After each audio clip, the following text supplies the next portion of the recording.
Your sister needs this more than you, Amanda. My father's voice boomed across our family living room, drowning out the cheerful Christmas music playing in the background. She's getting married, starting a family.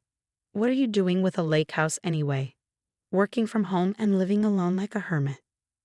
My name is Amanda Mitchell, and at 34, I was watching my father throw my lake house keys into the crackling fireplace during what was supposed to be our family Christmas celebration. The keys clattered against the grate, the metal slowly warming to a dangerous orange glow. "Those were my spare keys, Dad," I said calmly, taking a sip of wine. "And the lake house isn't up for discussion. It's mine. Grandpa left it to me for a reason." My sister Jessica, perched on the arm of her fiancé Mark's chair, let out an exaggerated sigh. At 29, she'd always been the family favorite, the one who followed our parents' perfect life script: prestigious college, corporate job, and now an upcoming wedding to a suitable man. "You're being selfish, Amanda," my mother chimed in, adjusting her expensive Christmas sweater. "Jessica and Mark could use that house to start their family. What do you even do up there all day? Stare at the water and write your little stories?" My little stories had actually earned me a comfortable living as a mystery novelist. But they'd never seen that as a real career. Never mind that my latest book was sitting on the New York Times bestseller list, or that I'd bought my own apartment in the city. To them, I was still the family disappointment. The lake house isn't just a house. I tried explaining for what felt like the 100th time. Grandpa specifically left it to me in his will. He had his reasons. "Oh please," Jessica rolled her eyes. "Grandpa wasn't thinking straight in those final months. Everyone knows that. He probably forgot I was his granddaughter too." I felt my jaw clench but kept my voice steady. "He was perfectly lucid, and you know it. You just couldn't be bothered to visit him more than twice a year." "I was busy building my career," Jessica snapped. Unlike some people who waste their time making up stories. Mark, who'd been quietly watching the drama unfold, finally spoke up. "Maybe we could work out a sharing arrangement? Take turns using the house?" "No," I said firmly. "The lake house stays with me. End of discussion." That's when Dad exploded. He stormed over to my purse, snatched my main set of keys, and held them up. "You want to be difficult? Fine. Let's see how you like this." Before I could react, he threw them into the fireplace too. The keys landed with a sharp clang, the leather keychain catching fire immediately. "Robert," Mom gasped, though I couldn't tell if she was shocked by his action or just worried about the antique grate. I stood up slowly, gathered my coat and purse, and headed for the door. "Where do you think you're going?" Dad demanded. "Home," I replied. "And don't worry about the keys. I have digital locks on the lake house. Grandpa always said to be prepared for anything." "This isn't over," Jessica called after me. "That house should be mine. I'm the one with a real future." I paused at the door, looking back at my family. Dad red-faced with anger, Mom wringing her hands nervously, Jessica smirking triumphantly, and Mark looking uncomfortable with the whole situation. "You're right, Jess," I said softly. "This isn't over. In fact, it's just beginning." Grandpa left me one more thing besides the lake house. Instructions to open on New Year's Day. I guess we'll all find out then what his real intentions were. The silence that followed me out was deafening. They had no idea what was coming. Grandpa and I had planned this perfectly, right down to the timing. The lake house wasn't just a house. It was the key to everything. And in 1 week, on New Year's Day, they'd all understand exactly why he'd chosen me as his heir. As I drove home through the snowy streets, I thought about the hidden room in the lake house basement, the one only Grandpa and I knew about. Inside was something that would change everything, something that would make my family regret ever questioning his decision. 1 week? I just had to wait 1 more week. The week between Christmas and New Year's felt like the longest of my life. My phone buzzed constantly with messages from family members, ranging from Dad's angry demands to Mom's guilt-inducing pleas to Jessica's thinly veiled threats. "You'll regret being so stubborn," her latest text read. "Mark's father is a lawyer, you know. We can contest Grandpa's will." I smiled at that one, remembering Grandpa's twinkling eyes the day we finalized everything. "They'll try to fight it," he'd said, sitting in his favorite chair at the lake house. "That's why we've made it ironclad." Standing in the hidden basement room now, I ran my fingers over the steel safe embedded in the wall. Inside was everything we'd worked on for the past 5 years. The real reason Grandpa had left me the lake house. My sister's wedding plans and my parents' greed had just accelerated our timeline. My phone buzzed again. This time it was Mark, surprisingly. "Amanda, your sister is really upset. Maybe we could talk about this privately, work something out." I ignored it just like I'd ignored all their other attempts at manipulation. Instead, I focused on preparing for tomorrow's revelation. The formal letter from Grandpa's lawyer would arrive at 10 a.m., requesting the family's presence at the lake house at noon. Everything had to be perfect. That evening, as I sat on the dock watching the sunset over the lake, I thought about all the summers I'd spent here with Grandpa. While Jessica was off at fancy summer camps or traveling with friends, I was here, learning about his life's work, his real legacy. "Your sister sees the surface," he told me once. "You see beneath it. That's why you're the right choice." A car door slammed in the driveway, interrupting my thoughts. I turned to see Jessica marching toward me, her designer boots crunching in the snow. "I knew you'd be here," she said, her breath visible in the cold air. "Hiding away like always." I stayed seated, keeping my voice calm. "This is my property, Jess. You're trespassing." She laughed bitterly. "Trespassing? I'm family. This should be our family vacation home, not your private hideout." "Is that what you think this is?" I asked, genuinely curious. "Just a vacation home." "What else would it be?" She gestured at the peaceful lake view. "A nice place for holidays, summer weekends. Instead, you're hoarding it all to yourself, probably writing your silly mystery novels." If she only knew how close to the truth she was. Though my latest novel wasn't nearly as interesting as what was really happening here. "Why are you really here, Jess?" She crossed her arms, shifting uncomfortably. Mark's father looked into the will. "He says it's unusually complex for a simple property transfer.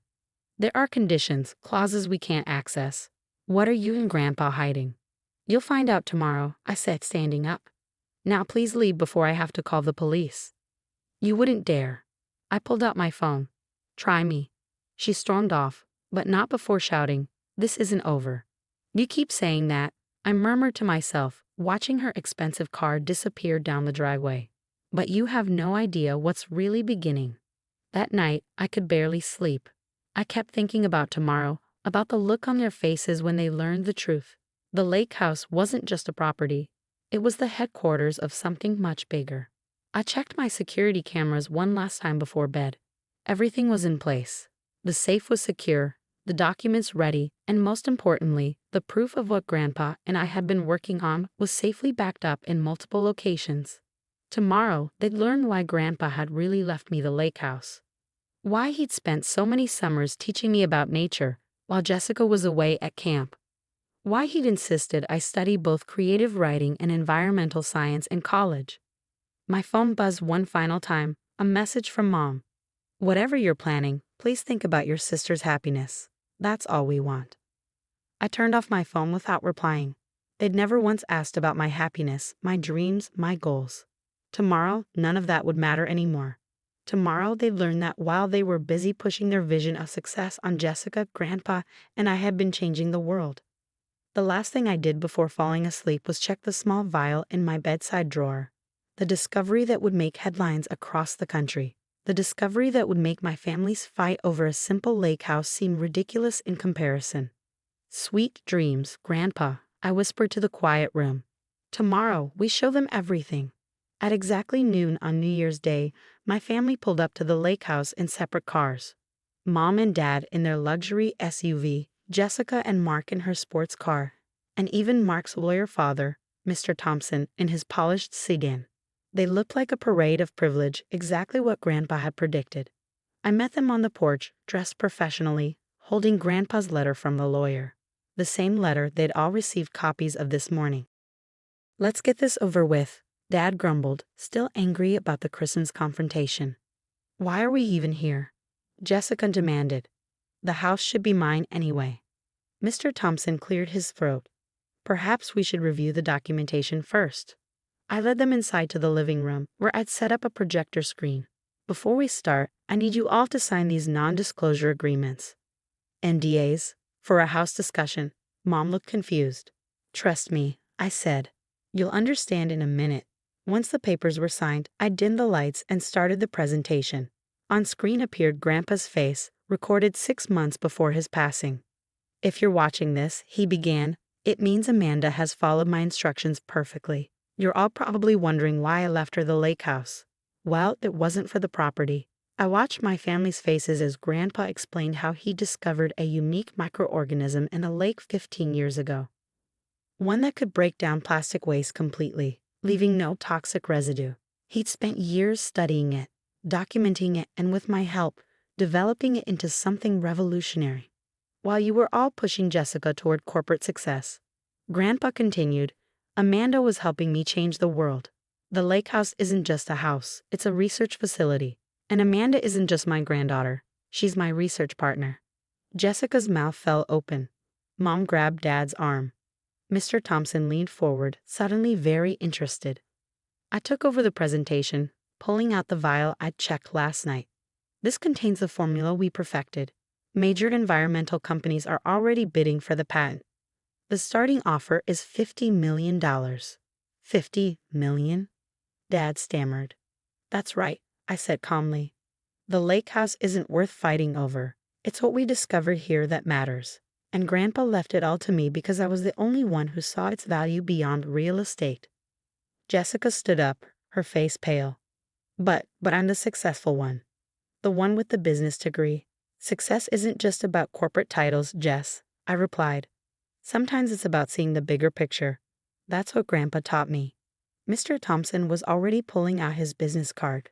We should discuss representation for the patent. Already handled, I cut him off. Grandpa arranged everything before he passed. The patents, the research, the legal protection. It's all done. Mom started crying. But I couldn't tell if they were tears of regret or frustration. Dad just sat there, staring at the vial like it might disappear. I never wanted the lake house for myself, Jessica whispered. I just wanted to win, like always. I know, I said softly, but this wasn't a competition. It was about who would understand Grandpa's vision, who would protect his legacy. Standing there in the room where Grandpa had taught me so much, I felt a deep sense of peace. The truth was finally out. The house stays with me, I announced. But I'm willing to share something else, the truth about our family. Grandpa didn't love any of us less. He just saw something in me that you all missed while you were busy measuring success by conventional standards. Dad finally spoke up. We were wrong about you, Amanda. About everything. Yes, you were, I agreed. But that's not why I brought you here today. I brought you here because Grandpa wanted you to understand that success comes in many forms. And sometimes the quiet one in the family might just be changing the world. As they left that afternoon, each family member slightly dazed, I stood on the dock where it had all started, where Grandpa had first shown me the microscopic organism that would revolutionize environmental cleanup. Jessica was the last to leave. She paused by her car, then ran back to give me a hug. I'm sorry, she whispered. For everything. I know, I replied. Come visit sometime. Not for the house or the money, but because you're my sister. Watching their cars disappear down the driveway, I smiled. Grandpa had been right all along. Sometimes the best revenge isn't about getting even. It's about proving them wrong by doing something extraordinary. I pulled out my phone and dialed the number for the environmental company's CEO. Yes, we're ready to proceed with the patent, I said. And yes, my family finally understands. The lake sparkled in the winter sunlight, holding its secrets close. Just like Grandpa taught me, sometimes the most precious things are the ones you can't see at first glance.